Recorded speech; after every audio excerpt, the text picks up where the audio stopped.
Now it's time for Toker Talk Radio, the voice of the marijuana nation. What are you people?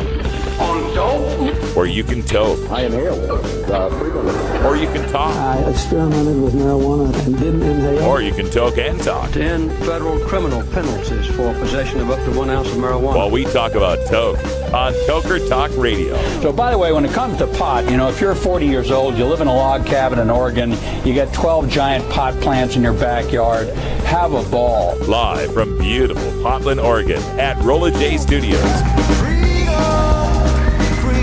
Hey, this is great.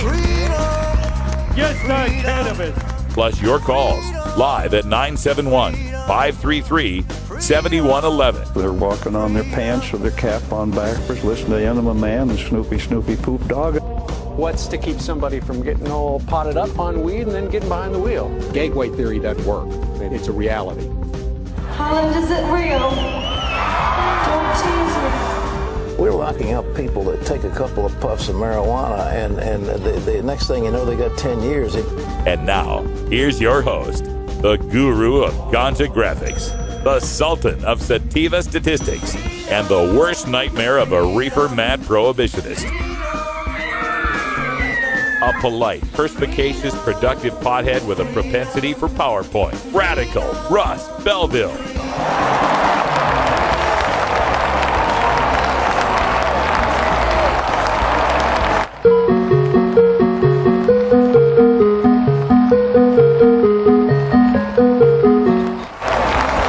Some days I feel like the frog. Some days I feel like the truck. Welcome to Toker Talk Radio, everybody. It's 4:02 here in the Pacific Time Zone. We're hanging out here with Brian the Red. Hey. And we're just getting ready to go back to Minnesota. Not actually back, but virtually back. Today on Toker Talk Radio, we're going to play you the full tour of the American Spirits exhibition. It's Daniel Okrent, who's a historian who's written quite a bit on Prohibition. It's his exhibit. It's a touring exhibit, and it's currently at the Minnesota History Museum in St. Paul. We were there last Thursday for a fundraiser for Minnesota NORML, and I took the handycam through the entire exhibit, did a lot of audio narration as well. So if you're listening on podcast, you'll still get a lot of the value out of this. I described pretty much what was going on there in the museum, but I think it's important for us to understand the history of alcohol prohibition and the differences between it and marijuana prohibition to kind of understand how things are going to unfold. And that's something else that John Walker was saying in that book about or after legalization that I think is so important. Before we go much further, though, I don't want to forget our Fan Friday trivia contest, which we didn't do on Friday. We did it on Monday. And I was just looking at the back of this. One of my favorite things, man. This is from the November 76 High Times. A back cover ad for Styx Crystal Ball album. That's awesome. The new Styx album, Crystal Ball. Look into it. But it's the November 76 issue.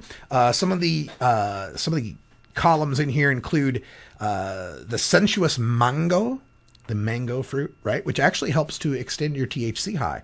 Hash Hells of New York, an expose on Ma Bell's private CEA. Oh, that's still going on, isn't it? And an interview with a smuggling kingpin. Now, as you know, every week we're giving away a legacy issue of High Times Magazine. This one's November of 76 to a randomly selected person who gives us the correct answer to our Fan Friday trivia contest. And our question this week is, what were the two drug reform organizations that merged to form the Drug Policy Alliance? What were the two drug reform organizations that merged to form the Drug Policy Alliance? And just send that correct answer into Russ at radicalruss.com. That's Russ at radicalruss.com. And this Friday, we will pick a winner and we will mail you out this November 76 issue, as well as a Russ Belville Show Marijuana Bill of Rights poster, some 420 radio cards and stickers, and they'll be signed as well. So you could be a big winner. Make sure you get your email in as soon as possible. All right. Just to conclude, just a couple other thoughts. Did you have something? Oh no, I was just watching a video of a guy who got hit by lightning in a park twice and walked away. Twice? Yeah. Dude. Yeah, he gets hit once, there's this big charge spot on the ground after he's laying down. He gets up after a second, takes a couple more steps, gets hit again. Wow.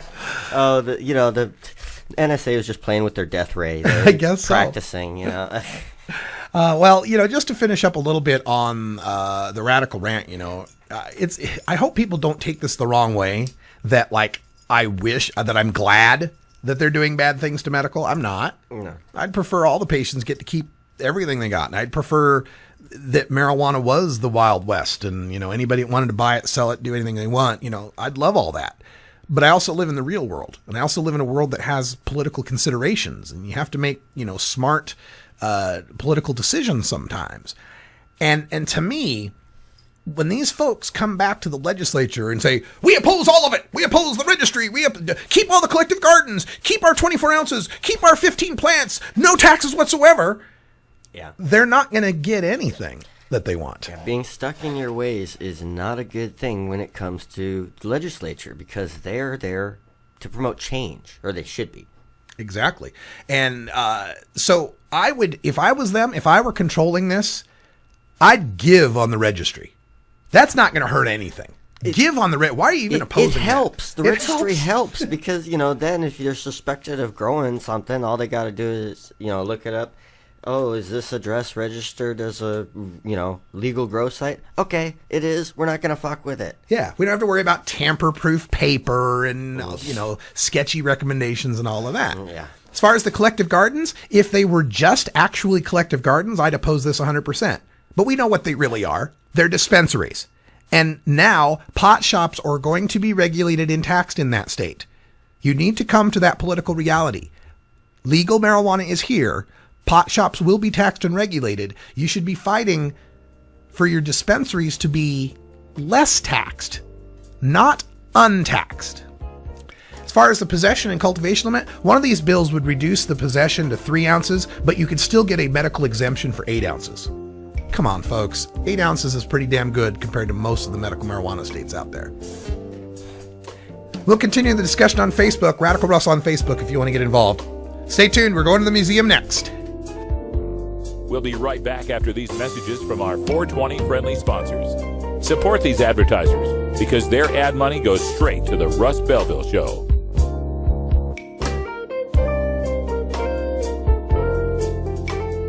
You're tuned into the Russ Belville Show, the voice of the marijuana nation.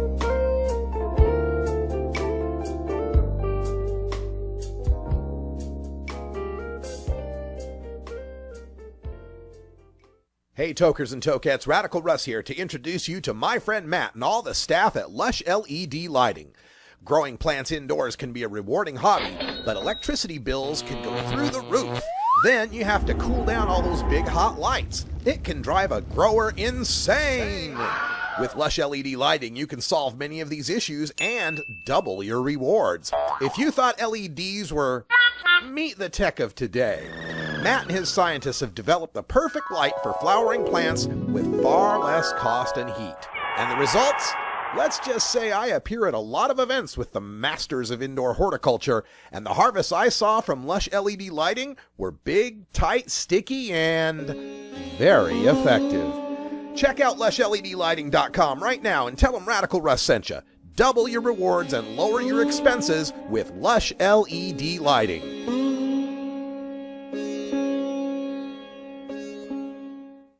.420 Radio, freeing your mind 24 hours a day. I'm Radical Russ Belville, and I want to thank you for listening to 420 Radio. We couldn't survive without you and our sponsors, and I'd like you to check out one of our prime sponsors, the National Cannabis Coalition.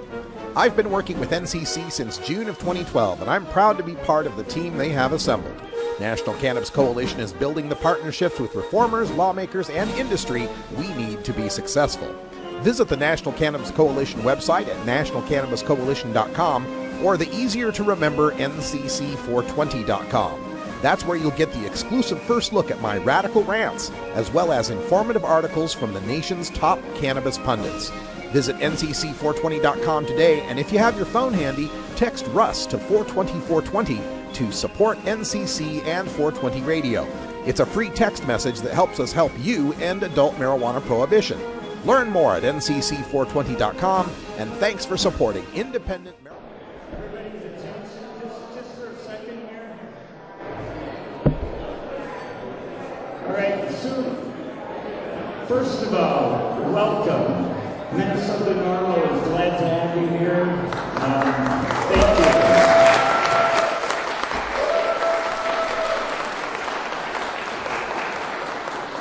Thanks for your support. I'm Randy Quast, and I'm the executive director and one of the board members of Minnesota Normal.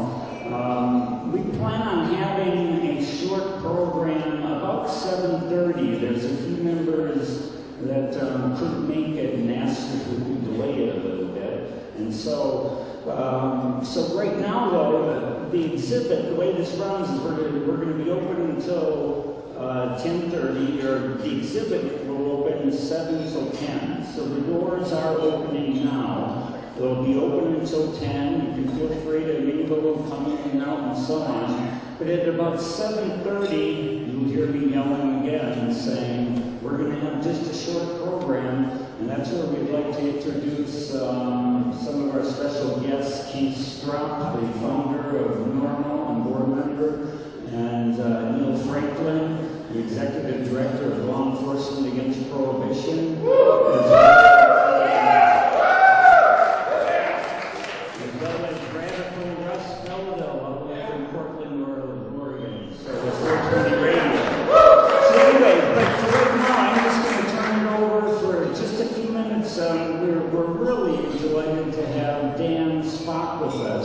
The director of the museum operations here at the Minnesota History Center, and he's just going to give a quick overview of what we can expect to see inside the exhibit, and then feel free to mingle, and we'll gather a little bit later and talk some more. Thanks.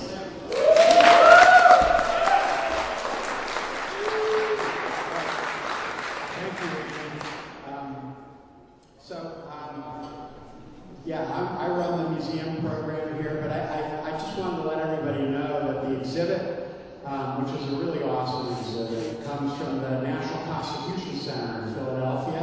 So there's some Minnesota content in the exhibit, but it really is a national scope exhibit. It really looks at the national impact of prohibition and so forth. So people, obviously, with the way things are going in American society right now, often ask me, what are the parallels between prohibition in the 1920s and legalization of marijuana today? And so, if you think about how this exhibit is framed, there are really sort of 3 basic chunks to it. One is really chronicling this march to the 18th Amendment, which would try to ban alcohol in the United States. There's a big chunk on the Roaring Twenties and the unintended consequences of the 18th Amendment, which is fascinating. And then there's a smaller part that's about repeal, okay? And if you look at, try to make comparisons or draw parallels, I think probably counterintuitively, repeal probably has the least number of parallels to the effort to legalize marijuana in the United States. Repeal happened incredibly quickly. As late as 1930, people were saying, repeal of prohibition will never happen in the United States. In 1933, it happened. And so we're talking about an amendment to the Constitution, the only amendment to the Constitution that was ever repealed, and it happened with blazing speed. So there's a difference there in terms of the long progression. Now, it's true that prohibition was incredibly unpopular by the time it was repealed, but and people were already talking about just the terrible criminality that it caused and the corruption through all these different levels of society. But that alone really wasn't enough to fire the repeal movement. And so I think one of the things most fascinating about the repeal movement is this combination of the Great Depression and the huge hole it blew in the federal treasury, because all of a sudden tax revenue through the income tax just went right down the toilet. So, a third of people out of work, tax revenue. So people started saying, we used to make a lot of tax revenue on alcohol. Okay, but there was another very powerful bloc that were thinking the same thing. And these were people who had previously been dry as a bone, and now were flipping over to the wet side. And these people were some of the richest and most powerful people in America. They were Rockefellers, DuPonts, and so forth. And they were boiling with resentment about the 16th Amendment. Does anybody know what the 16th Amendment was? Income tax. The income tax, that's right. So the income tax is what made Prohibition possible, because all of a sudden you had a source of revenue for the federal treasury that was not alcohol, alcohol taxes. But then, the income tax was also extremely unpopular with powerful interests in the United States. So they aligned against Prohibition and were absolutely instrumental. And then the third aspect of this is that with depression on, people are saying, jobs program, everybody's still drinking even though they're poor. So, people will be back at work in breweries, they'll be back at work transporting alcohol and so forth. So it's a fascinating story. I think the other thing just to look at is in terms of parallels is the march toward Prohibition is kind of amazing. If you look back, you say, what the heck were people thinking? Banning alcohol? That just seems like a really strange idea. How would that ever gain traction in the American political spectrum? It was never a broadly popular idea. But I think one of the things that's really interesting about American politics is that the things that get done often are not broadly popular. And in the case of Prohibition, what you have is generations of people working toward Prohibition, the cobbling together of very strange alliances between social progressives and liberals and even communists and Christian fundamentalists and the Ku Klux Klan, people who were against immigration, all kind of coalescing around this movement for Prohibition, the movement to ban alcohol. And so that, I think, is very well explained in this exhibit. And this was a generational thing, but the thing that really cinched it was the identification of pressure politics, the idea of coalescing a movement that was not broadly based, but was single issue based. So an organization by the name of the Anti-Saloon League championed just one cause, and that was the prohibition of alcohol. And they identified blocks of single-issue voters in every district in the United States and used them to tip elections one way or the other, and that was the way they were able to get traction. They worked at the state level first, and then after getting a bunch of drive states, they seized the opportunity, realizing that the United States had reached a tipping point to finally push through Prohibition. A lot of people were shocked when it happened. What? It actually happened. And it did. So I'm not going to blab any longer. I'm just going to wrap it up and say it's a fascinating exhibit. I think there are, as you go through it, you'll find a lot of things that resonate with the current movement today.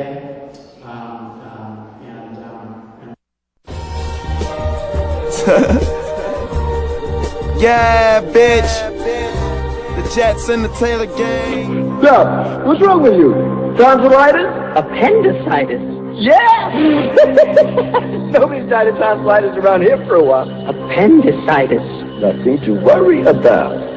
Scalpel? What if the joint were in somebody else's hand, like your surgeon, your lawyer, or your local policeman? Would you still say marijuana is harmless? No, let's see if I can still make a straight line. Man, you got to watch out for them stone surgeons, man. That's classic shit. Right. Isn't that great? Appendicitis. Oh, tonsillitis. All right, that was the intro to the museum exhibit. We're going to the museum next, so stay tuned. Oh, have you ever met that funny reefer man? A reefer man. Have you ever met that funny reefer man? A reefer man. If he said he swam to China, he would sell you South Carolina. Then you know you're talking to that reefer man.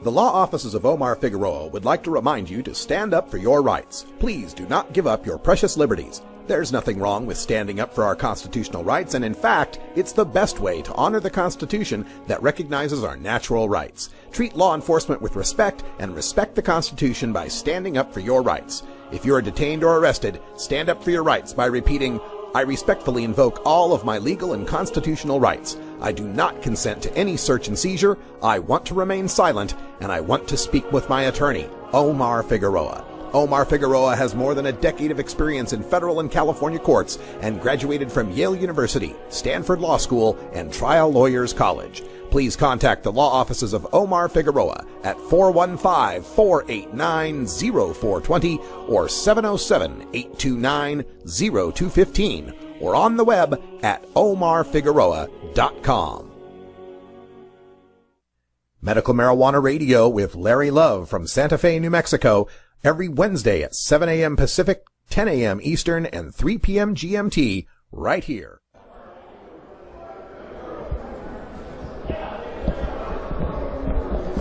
Radical Russ here at the American Spirits exhibit at the Minnesota History Museum. American Spirits, the rise and fall of Prohibition. On January 17th, 1920, a new day dawned. As the 18th Amendment went into effect, Americans could no longer manufacture, sell, or transport intoxicating beverages. Prohibition was now in the Constitution. And so this is a exhibit. You can see a lot of the pictures and video from Prohibition area. Of course, the video is not Prohibition area. It's pictures turned into video. Duh. The wets and the dries.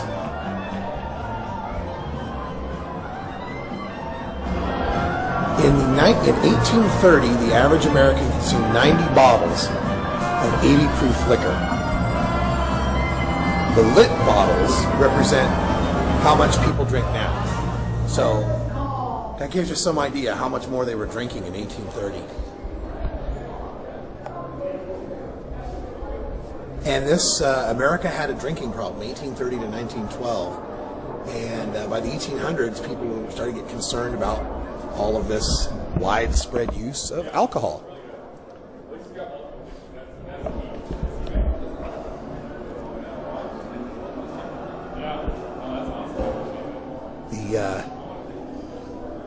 The drives were the white ribboners, tying white ribbons around everything. 1874 on that gavel. Anti-Saloon League. Eliza Thompson. 1893, the Anti-Saloon League. This is something, you know, as far as the history of Prohibition goes, people don't realize there was about a 50-year run-up to it, leading, you know, through various cities and towns. It's the enactment of Prohibition is almost the opposite of the way we're legalizing marijuana. It's going, you know, went city by city, state by state before the federal government finally made it illegal. Howard Hyde Russell is the founder of the Anti-Saloon League, had been a lawyer and a minister. See, there was a lot of the temperance movement that had to do with religion. They've even set up a set of pews here.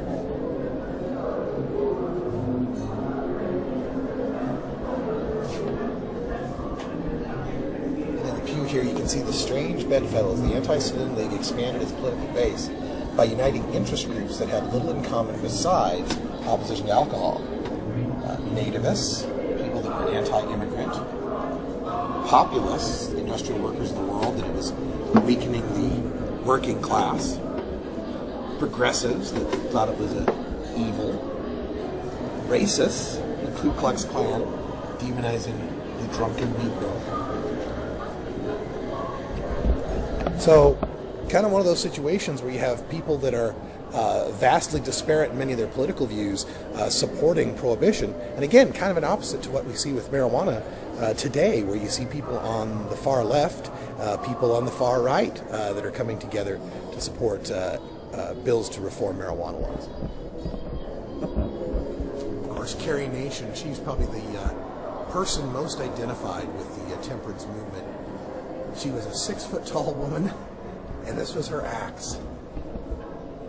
Carrie Nation's axe from 1901, and a mirror from the 1890s that was smashed in one of her raids.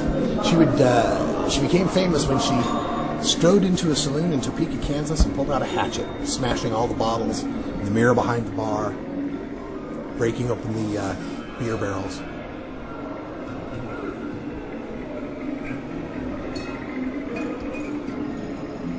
And this is William Jennings Bryan. He ran for president and was a noted figure in the turn of the 20th century.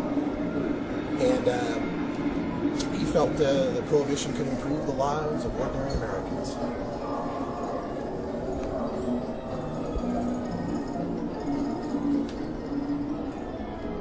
Billy Sunday, next exhibit, evangelist for temperance.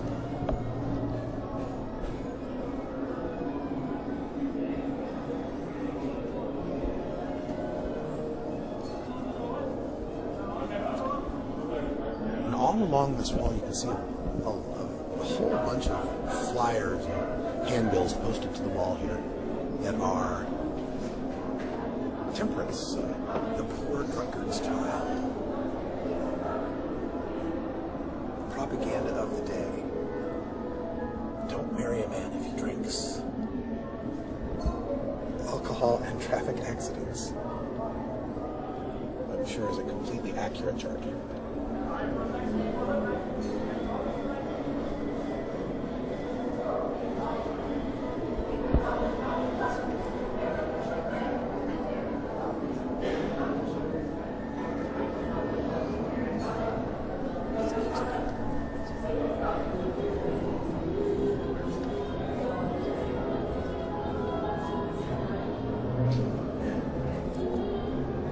The Titanic carried down 1,503 people.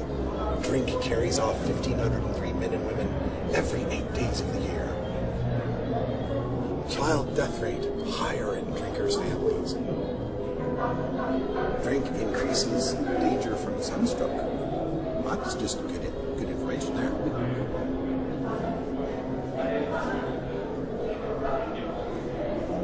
Children in misery, parents drink to blame in at least 3 cases out of every 4. Drink, the largest cause of unhappy homes in Chicago.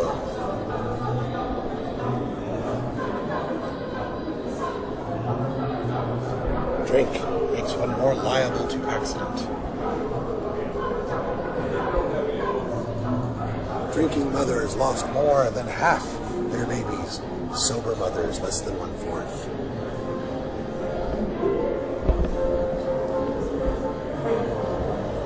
Drinking, a great cause of immorality. 865 immoral, inebriate women.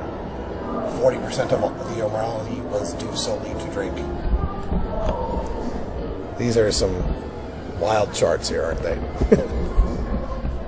Deaths, defects, dwarfings in the young of alcoholized guinea pigs.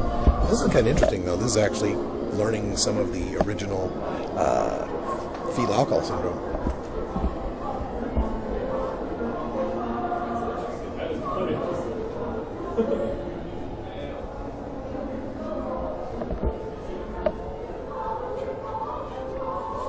So here is a 1908 poster that's kind of interesting. The steps to a drunkard's progress. Step 1, a glass with a friend.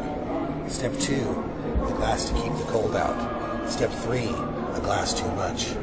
Step 4, drunk and riotous. Step 5, the summit attained, jolly companions, a confirmed drunkard. Step 6, poverty and disease. Step 7, forsaken by friends. Step 8, desperation and crime. Step 9, death by suicide. It's inevitable, folks. Inevitable. Feeble-mindedness from alcoholism. Gotta be careful about that. Assaults in drink. 66.5% committed in saloons. The sober man thinks before he acts. Alcohol makes a man act before he thinks. More men die from alcoholism than from typhoid fever or smallpox. That's probably still true today.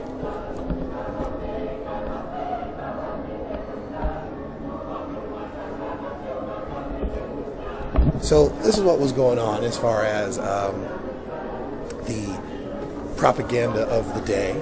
And now we'll move on to the section of the 18th Amendment. 1913 to 1919, basically a 6-year time to get this done.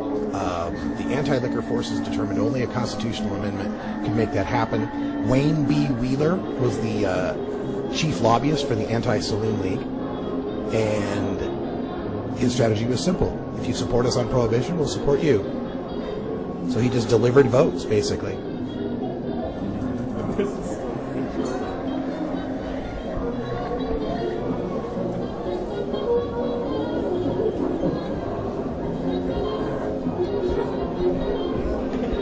This is an interesting point that they make in this display is the 16th Amendment and how it had an effect on the 18th Amendment. Of course, the 16th Amendment, the one that legalized income taxes in this country.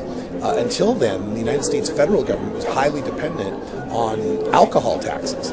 And so once the 16th Amendment passed and they were able to get some money coming in from income tax, they didn't have to rely on that alcohol money so much, and that's what made it possible for them to prohibit marijuana. Or alcohol, excuse me, not marijuana. Force of habit. This is an interesting looking device here. Dries and wets.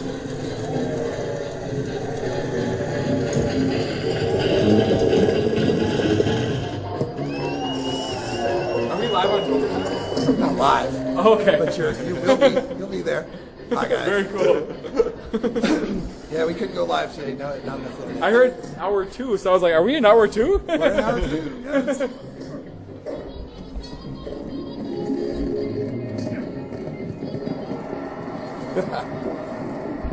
This is quite a display.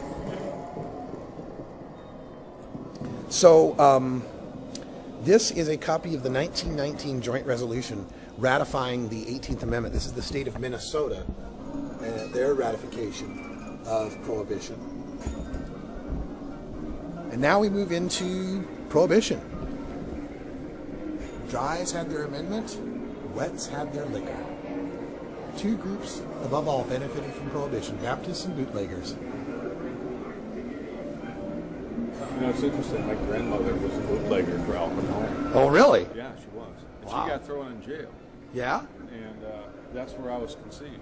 I mean, my father was actually conceived in jail during a bust by the feds against her and Prohibition. Well, she actually was what do they call it, bathtub gin maker or whatever. Yeah. She actually created product for alcohol.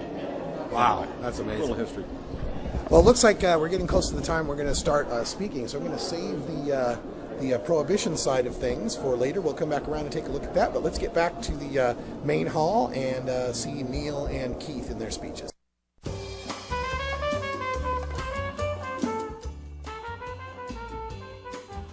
Fascinating exhibit there at the Minnesota History Museum. We're going to take a break and want to remind you that tonight at the Hawthorne Theater in Portland, Oregon, we've got the tryouts. What is it, the contest? What is this?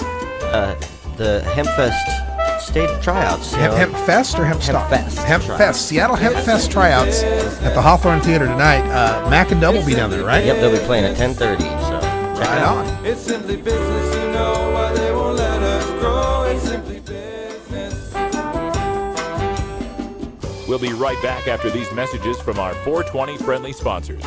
Support these advertisers because their ad money goes straight to the Russ Belville Show.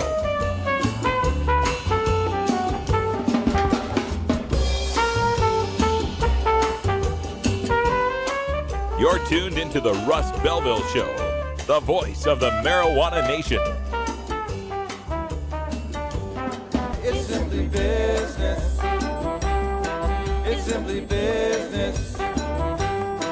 It's simply business, you know why they won't let us grow. It's simply business. It's simply business, you know why they won't let us grow. It's simply business.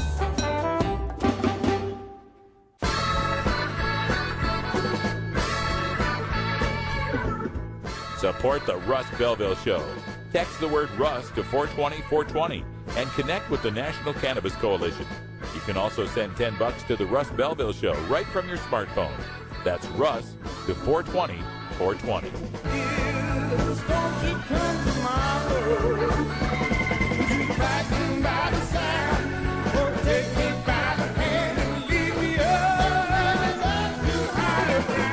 You're listening to Radical Russ on the Russ Belville Show.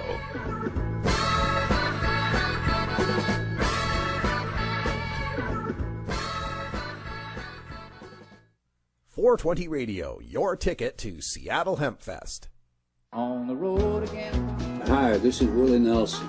Friends, it's time we legalize the responsible use of marijuana and stop treating marijuana smokers like criminals.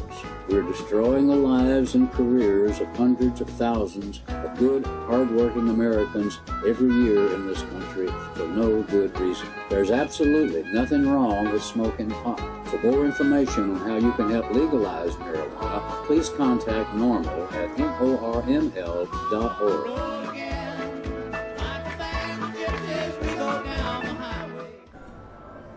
Hi, everybody. Radical Russ. More coverage of the American Spirits Rise and Fall of Prohibition exhibit here at the Minnesota History Museum, And we're at the section now, which is where the Crusade for Temperance begins.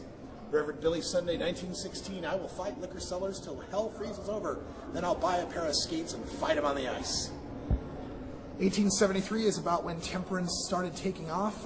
Eliza Thompson in Hillsboro, Ohio, led a group of women to each of the town's saloons, knelt outside in the snow, and prayed. Within days, 9 of Hillsboro's 13 drinking places had closed their doors. And it was women who were fighting this. And we mentioned how the 16th Amendment, the passage of income taxes, made it possible for them to even consider prohibition. The government can even consider prohibition, because before the 16th Amendment, we were so dependent on taxation of alcohol. So the 16th Amendment provided the monetary way that we could embrace prohibition. The women's right to vote helped a lot as far as getting the political means. This is the Women's Christian Temperance Union. And in 1869, Wyoming became the first state to allow women to vote, and women were very much in favor of prohibition at this time. And their new ability to vote in many states helped to get prohibition passed. Here's the Mother Thompson's Crusade photo, circa 1873. The women kneeling and praying out front of the saloon. Some of the banners from the Women's Christian Temperance Union. Join the crusade, hold a banner, try on a sash, take up the cause. Temperance woman and a woman's suffragette.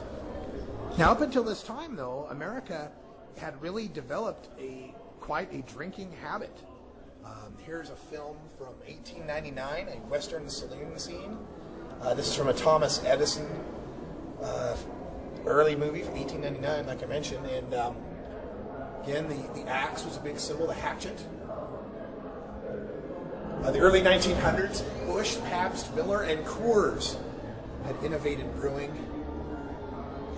led to the saloon scene taking off in America.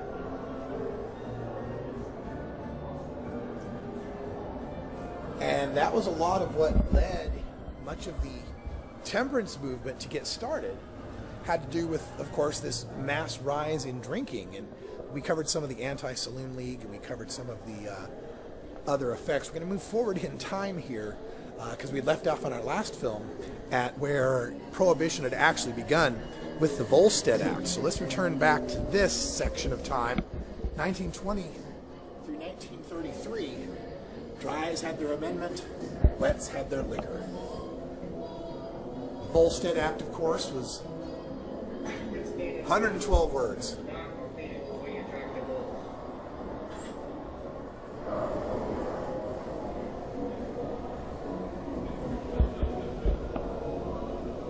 There was all sorts of legal loopholes in the Volstead Act.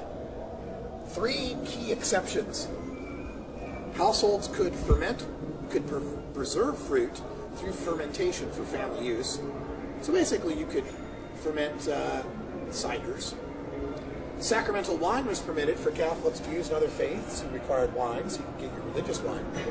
And physicians, dentists, and veterinarians even could prescribe medicinal alcohol. Legal loopholes of the Volstead Act were soon turned into a robust and lucrative channel for illegally distributing alcohol.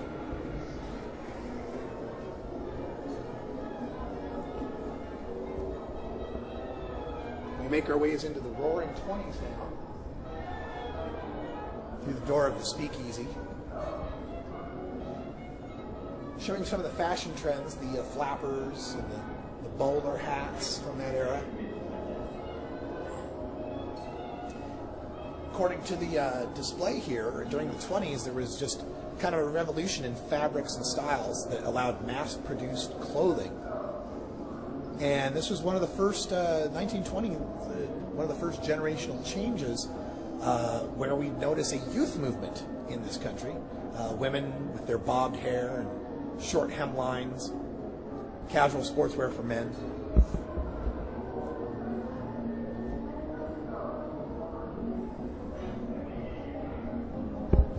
And of course, those of you who are fans of the new Viper Hour will recognize some of the culture going on here with respect to the speakeasies and of course, bootlegging going on in Harlem, the rise of the jazz culture, dancing. You can see folks doing the Charleston. And in case you needed to know how to do the Charleston, here it is. You can actually tells you where to start your feet, move from side to side, and dance the Charleston.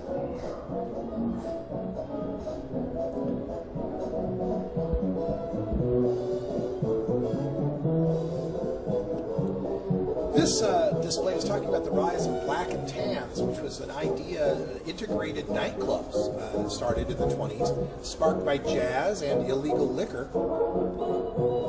So in the African American magazine, The Messenger said the black and tan was where we see white and colored people mix freely and was America's most democratic institution. Places like the Cotton Club, folks like Duke Ellington playing at the Cotton Club there. So in a strange sort of way, Prohibition may have done some benefit for race relations in this country. Brought black drinkers and white drinkers together. Here's some of the folks you've heard of them on our new Viper Hour. Joe King Oliver, great trumpet player. Bessie Smith. Of course, King Oliver was a mentor to Louis Armstrong. Play a lot of Louis Armstrong music. This is your typical speakeasy. We got some 1920s slang. A jelly bean is a flapper's boyfriend. Zozzled is drunk. That's interesting.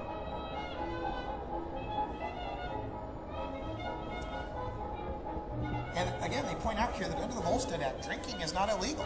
The people at the speakeasies couldn't get busted. You know, they get sent home, but possession of drinking alcohol was not a problem. They might get charged with disorderly conduct, but not usually. It was the sales and distribution of alcohol that were illegal. thugs, cluckish.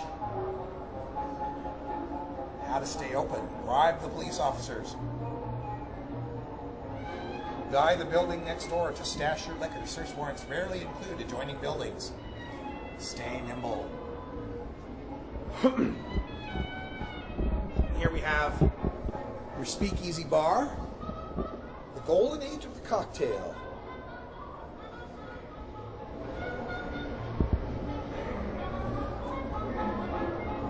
Turf Club, Widow's Kiss, the Gladstone, gin and cocktails.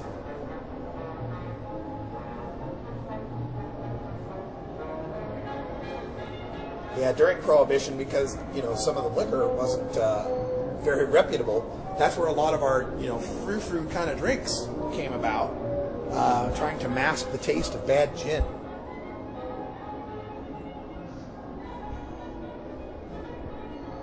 As we continue through the, we're going to get a look at the ladies' room, 1920s, ladies' powder room.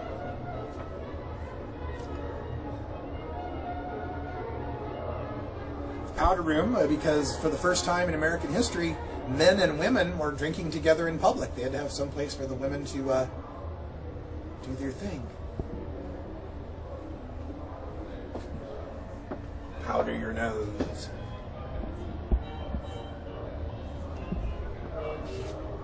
And some of the lipstick and purses and face powders and combs, some of the toiletries of the 1920s woman.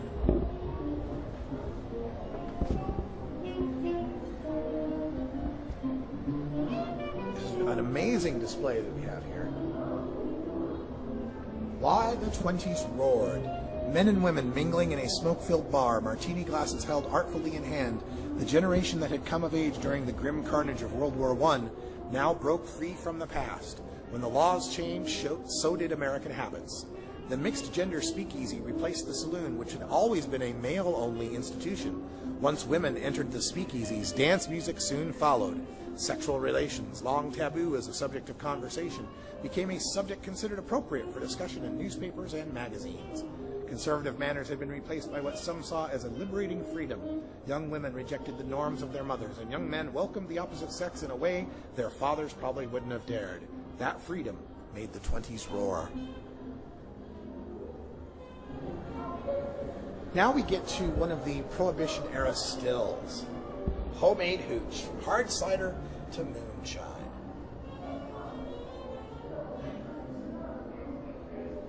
Bathtub gin.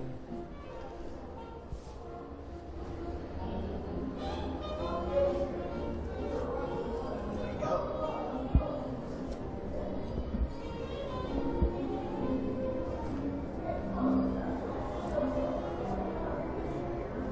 So, kind of where things are legal or illegal. Grape bricks. These are I love these. The grape brick. Solid blocks of grape juice concentrate sold during Prohibition. All you had to do is add water to them. But the instructions warned not to add yeast or sugar or leave it in a dark place for too long because it might ferment and turn into wine. Which is, of course, why people were buying it. There are so many exceptions. Sacramental wine, industrial alcohol, for everything from aftershave lotion to explosives. Those were legal. And, of course, Canadian liquor making its way. There's a fifth of bootleg whiskey, 1930. Old Jordans. No beer during Prohibition, of course. There was medicinal alcohol. Here's some medicinal alcohol for you.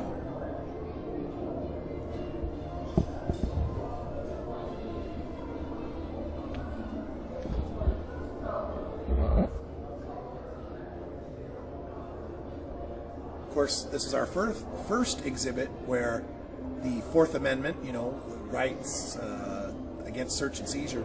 Of course, Prohibition back then had a drastic effect on it, and it's having an effect today. Olmsted versus the United States, 1928, one of the first case to set some of the laws having to do with wiretapping under the Fourth Amendment, and that's the kind of phone they were wiretapping.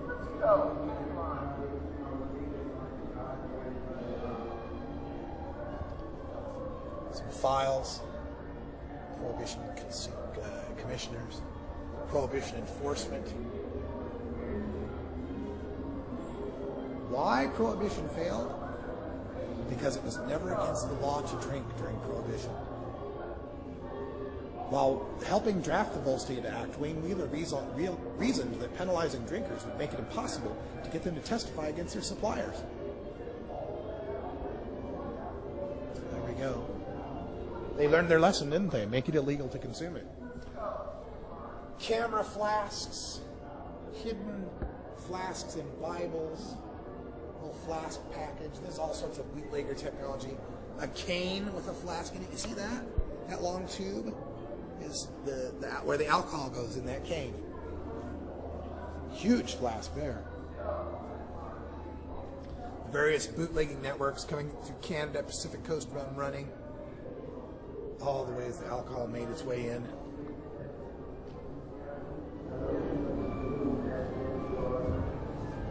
Prohibition agents, there's Elliot Ness's oath of office. You know, Elliot Ness, right? The Untouchables. Prohibition enforcement badge. Justice, the Treasury Department, the Bureau of Internal Revenue, various state governments involved in Prohibition, just like now. Here's some film of Prohibition agents actually working. Today, it's them pulling up weeds. Streets flow with beer as police raid garage hangout. Just dumping beer into the gutters.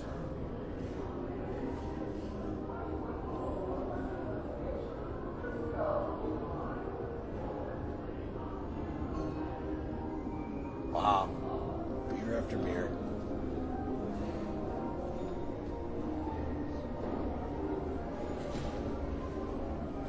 I have an interactive game here for you can try to stop the bootleggers from shipping in their alcohol.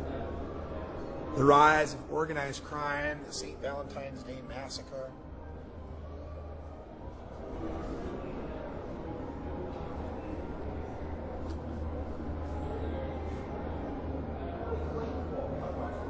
When I sell liquor, it's bootlegging. When my patrons serve it on a silver tray on Lakeshore Drive, it's hospitality. Al Capone. There's the Thompson machine gun, the submachine gun.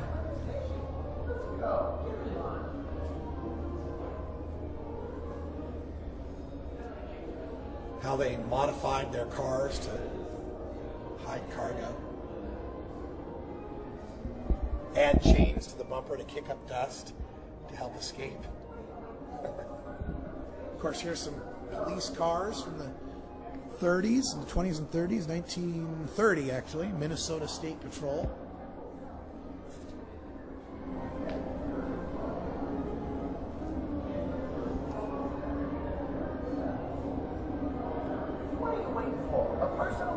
Some of the gangsters, Meyer Lansky, Al Capone, Lucky Luciano. What are you, some cheeky bum? Hey, punk, stand still and look pretty for the camera.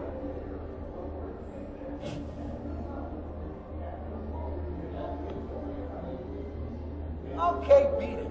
Fade to the right if you want to see your sorry mug on film. All right, so we'll get our photo here with the gangsters.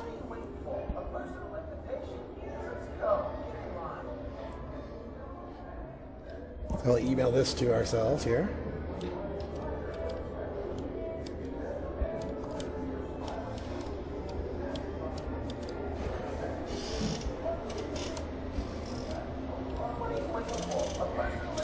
All right, let's see what else we can see. Here's some of the mug shots of the gangsters. Al Capone's mug shot. Boo Boo Huff. Lucky Luciano. Dutch Schultz, Mo Dalitz, the Purple Gang. The whole rhythm section was the Purple Gang. Bugs Moran.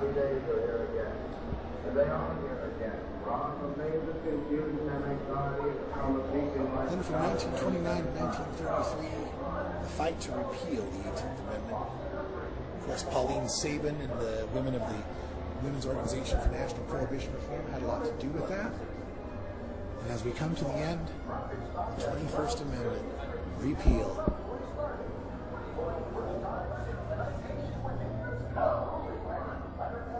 The 18th Amendment is unconstitutional. Farewell, 18th Amendment. Michigan was the first state to ratify the repeal. Utah, of all places, the vote that ended Prohibition.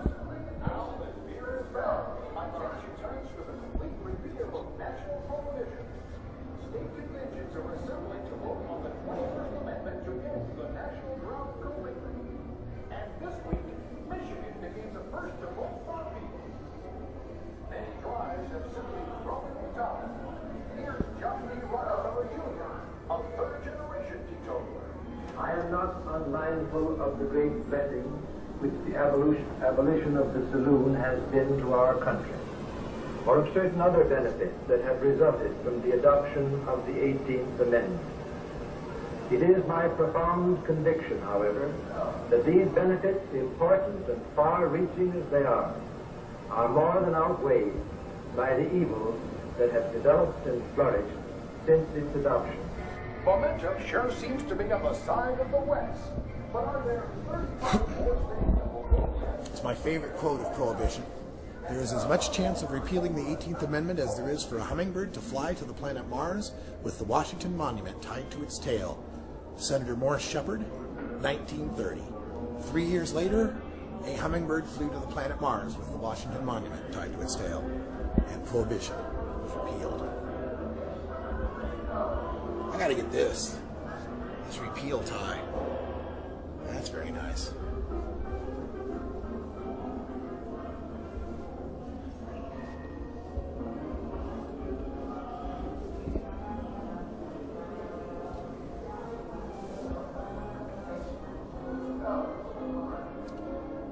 One thing you can say about Prohibition, according to this, is that per capita drinking went down 70% the first few years of Prohibition, and even after the repeal of Prohibition, Americans' per capita alcohol consumption did not return to pre-Prohibition levels until 1973.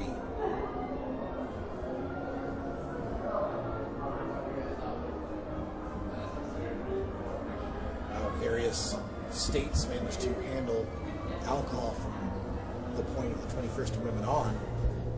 Mississippi had Prohibition that didn't end until 1966. No one under 21 allowed in liquor stores in Oklahoma, not even babies. Women were prevented from being bartenders in Wyoming until 1969. Oregon, in 78, became the first state to require... Oh, sorry that cut off. First state to require keg registration. That's right, state of Oregon, first state to require you to register your keg. It was an amazing exhibit. If it comes to your town, I would recommend that you go check it out, because knowing the history of that prohibition can really help us to be better informed as we end this prohibition for sure. That's all the time we got for today, but I want to thank you all for being here for our show, and we'll be back tomorrow with more news and interviews you can use for the cannabis community, including our guests. Our guest will be Sharon Ravert from Peachtree Normal, telling us about the event going down there in Atlanta coming up in just a few weeks. We will be there with 420 Radio. Hawthorne Theater tonight, Mac and Dub trying out for Seattle Hemp Fest. Get out there and support them if you can. And for Brian the Red, I'm Radical Russ. Thanks for joining us, and until next time, take care of each other, Tokers. This is the Russ Belville Show. The Russ Belville Show is blogging and podcasting daily at radicalruss.com. You take a seed, you plant it, you grow it, you dry it, you roll it, you smoke it. You take a seed, you plant it, you grow it, you dry it, you roll it, you smoke it.